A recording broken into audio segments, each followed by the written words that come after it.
सकाळी सकाळी उठलो, लवकर आवरलं. युवराज दादा घ्यायला आला होता मला, कारण की जिमला थोडा उशीर झाला होता. मग युवराज दादा म्हणला आलो मी घ्यायला. जिममध्ये गेलोच तर पाहिलं आमचे योगाचे जुने शिक्षक आणि मार्गदर्शक चेस्ट प्रेस मारत होते मस्तपैकी. मग ते आवरून सगळं उरकून आलो कोर्टमध्ये. सरांकडनं बॅग घेतली, आपली राणी उभी इथं. गेलो ऑफिसला, मस्तपैकी ऑफिस वगैरे ओपन केलं. ऑफिस मस्तपणे क्लीन वगैरे करून ठेवलेलं होतं. सरांच्या मॅडम आहेत त्या व्यवस्थित करून देतात आम्हाला ऑफिस वगैरे सर्व. तर बसलो. नमस्कार, मी तुमचा मित्र Rohan Gholap from legal dragon.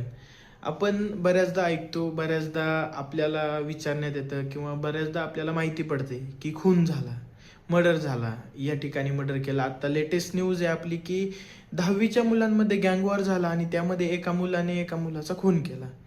तर नक्की खून म्हणजे काय?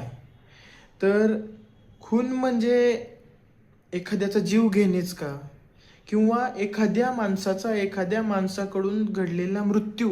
सदरच्या संपूर्ण गुन्ह्याची माहिती आपला इट्स रोहन लीगल ड्रॅगन ह्या यूट्यूब चॅनलवरती दिलेली आहे. लवकरात लवकर ती माहिती पाहावी.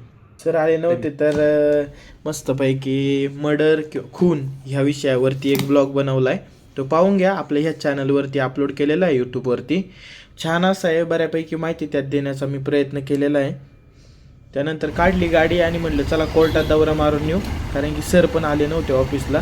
कोर्टात आलो, एक भेटलं मित्र, त्यांचा नकलीचा अर्ज भरून दिला. लय परेशान झाला होता बिचारा, त्याला आनंद झाला. नंतर आलो मस्तपैकी लिफ्टमध्ये, आवरलं बिवरलं होतं, कामं आवरली होती ना, आलो घराकडं.